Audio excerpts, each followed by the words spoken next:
Halo pemirsa, apa kabar? Anda kembali menyaksikan siaran Suara Parlemen Petang edisi Kamis 21 Januari 2020 bersama saya Ayu Rahmawati.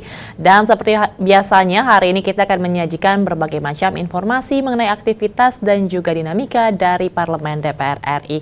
Dan pemirsa, seperti yang kita ketahui bersama bahwa pemerintah ini sudah memutuskan bahwa setelah tanggal 25 Januari nanti ini PPKM atau juga PSBB yang dilakukan di Jakarta dan Bali akan kembali diperpanjang. Ini karena belum ada tanda-tanda kurva dari penyebaran pandemi COVID-19 ini sudah terlihat melandai.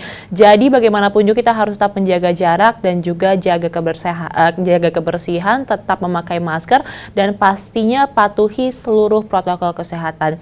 Pemirsa, pada akhir segmen nanti kita akan membahas mengenai tajuk hari ini, mengenai harga daging sapi yang naik. Apakah ini dikarenakan karena impor atau ada faktor-faktor lainnya? Tapi sebelumnya kita akan bahas terlebih dahulu kepada Anda headline dari surat kabar yang terbit pada hari ini.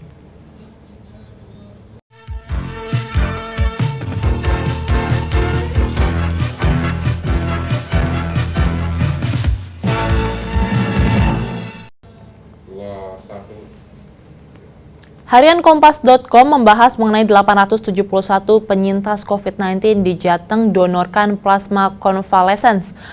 Ketua PMI Jateng Imam Triyanto mengatakan sebanyak 871 penyintas COVID-19 di Jawa Tengah tercatat telah mendonorkan plasma konvalesen dan pihaknya terus berupaya meningkatkan kesadaran para penyintas COVID-19 agar mau mendonorkan plasmanya tersebut untuk membantu kesembuhan pasien dari COVID-19.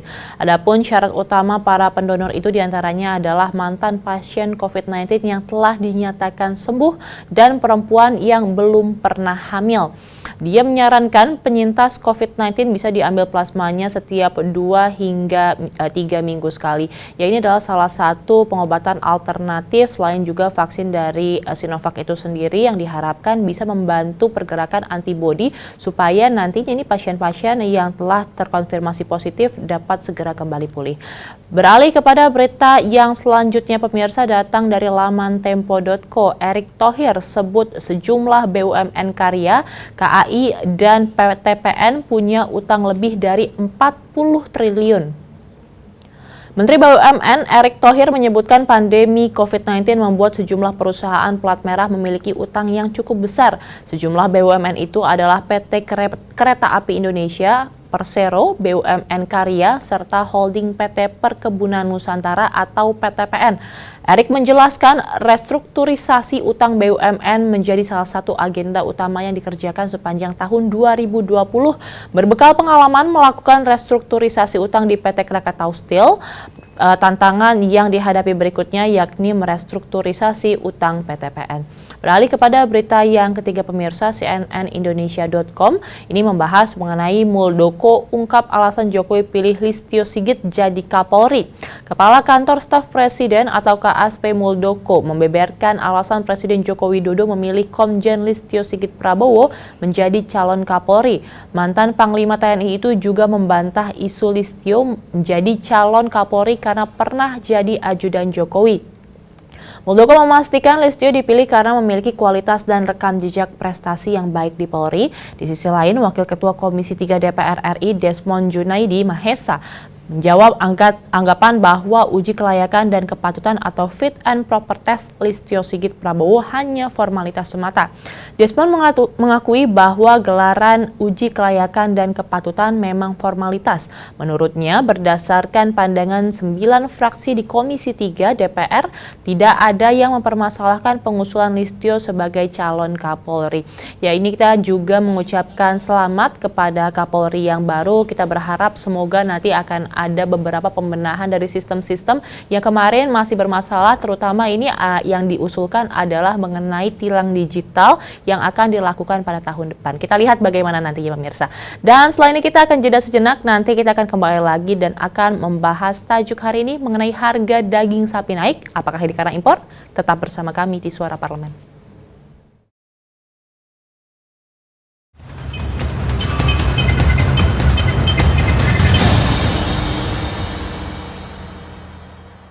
Komisi 8 DPR RI meminta Kementerian Pemberdayaan Perempuan dan Perlindungan Anak merumuskan postur anggaran yang mampu mengatasi kesenjangan gender dan memperkuat perlindungan terhadap anak. Ditemui usai rapat kerja Komisi 8 DPR RI dengan Kementerian Pemberdayaan Perempuan dan Perlindungan Anak di Gedung Nusantara II Senayan, Jakarta beberapa waktu lalu, anggota Komisi 8 DPR RI, Diah Pitaloka, meminta Kementerian PPPA tidak hanya fokus pada program perlindungan anak, tetapi harus mampu membuat terobosan baru guna mereduksi kesenjangan indeks pembangunan manusia antara laki-laki dan perempuan. Menurutnya, Kementerian PPPA bagaimana sebetulnya menerapkan satu strategi anggaran APBN yang bisa mempersempit gap, mempersempit perbedaan antara ketidaksetaraan IPM laki-laki dan IPM perempuan. Sementara itu, Wakil Ketua Komisi 8 DPR RI Aceh Hasan Syazili menilai, anggaran yang diberikan kepada Kementerian PPPA harus mampu memberdayakan perempuan di tengah pandemi. Selain itu, perlindungan terhadap anak pun harus turut dikedepankan, mengingat tingkat kekerasan pada anak melesat naik di masa pembelajaran jarak jauh. Kementerian Pemberdayaan Perempuan harus lebih proaktif untuk bisa memastikan agar program-program perlindungan anak dan pemberdayaan perempuan itu betul-betul bisa meningkatkan ya pemberdayaan perempuan, terutama tadi di aspek pembangunan ekonominya, kewirausahaannya, kemandiriannya. Alda dan Sanjaya, TVR Parlemen, melaporkan.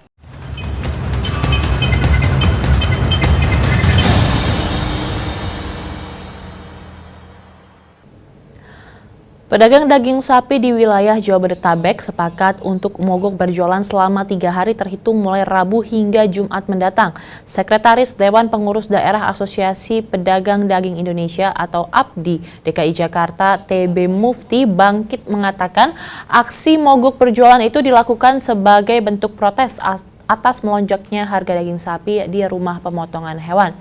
Menurut Mukti, kenaikan harga daging sapi itu justru merugikan pedagang. Pasalnya, kenaikan harga itu melebihi harga eceran tertinggi yang ditetapkan oleh pemerintah. Akibatnya, masyarakat enggan untuk membeli daging sapi kembali. Ketua Harian Asosiasi Pedagang Daging Indonesia atau Abdi Asnawi mengatakan, pihaknya telah melakukan pertemuan bersama Kementerian Perdagangan APDI DKI Jakarta serta Gabungan Pelaku Usaha Peternakan Sapi Potong Indonesia di Jakarta pada Selasa. Ya, ini salah satu komoditas pangan kembali yang harganya naik di atas harga eceran tertinggi dan pasti ini akan mempengaruhi bagaimana daya beli masyarakat dan juga dari pedagangnya itu sendiri. Dan setelah ini pemirsa kita akan masih membahas tajuk yang sama tetapi kita akan jeda terlebih dahulu. Tetap bersama kami di Suara Parlemen.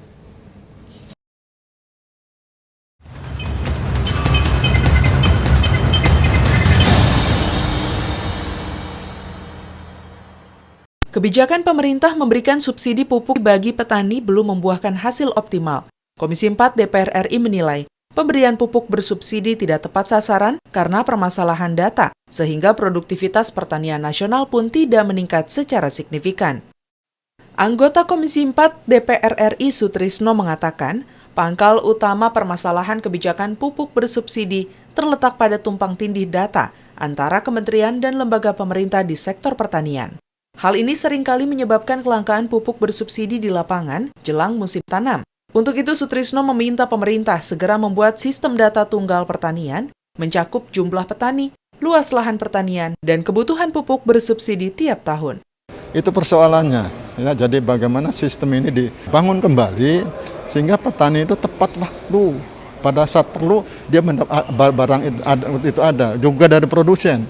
Distribusinya juga harus selalu standby. Harus selalu ada di kios-kios.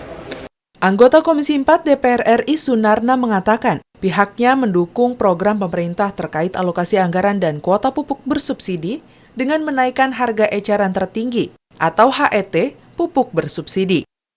Selain itu, pemerintah juga harus mendorong peran penyuluh pertanian dalam rangka memberikan pendampingan kepada petani. Mendorong untuk setiap desa itu bisa ada satu penyuluhnya, karena penyuluh di seluruh Indonesia baru sekitar 38.000 kira-kira dari 40 sekian desa yang ada di negara bangsa kita tentunya.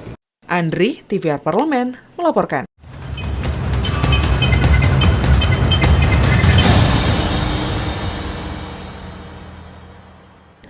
Asnawi menjelaskan kenaikan harga mulai terjadi sejak Juli 2020 dan terus berlangsung hingga Januari 2021. Rata-rata kenaikan mencapai Rp13.000 per kilogram untuk pembelian sapi bakalan impor dari Australia. Kenaikan itu terjadi karena para importir sapi sudah mendapatkan harga yang sangat tinggi dari Australia. Wakil Ketua Komisi 4 DPR RI Daniel Johan meminta pemerintah turun ke lapangan untuk mengecek langsung penyebab naiknya harga daging sapi yang menyebabkan para pedagang sapi mogok berdagang. Daniel juga meminta pemerintah dapat secepat mungkin menyelesaikan permasalahan tersebut. Dengan demikian nantinya tidak akan terjadi lagi kelangkaan daging akibat para pedagang yang mogok berjualan. Daniel mengatakan mengatasi kenaikan harga daging sapi merupakan tugas Kementerian Perdagangan. Ia juga meminta Kementerian Pertanian untuk segera mendata kebutuhan dan ketersediaan daging sapi nasional. Ya, ini jangan sampai ada pengepul atau yang kita kenal dengan tengkulak daging sapi yang mengambil keuntungan dari tingginya harga daging ini, sehingga ini dapat dilihat para pedagang daging sapi ini mogok selama kurang lebih 3 hari dari hari Rabu hingga hari Jumat ini. Dan pemirsa, berita tersebut sekaligus juga mengakhiri perjumpaan kita pada Suara Parlemen edisi hari ini. Saya Ayu Rahmawati beserta seluruh kerabat kerja yang bertugas mengucapkan terima kasih atas perhatian Anda. Sampai jumpa.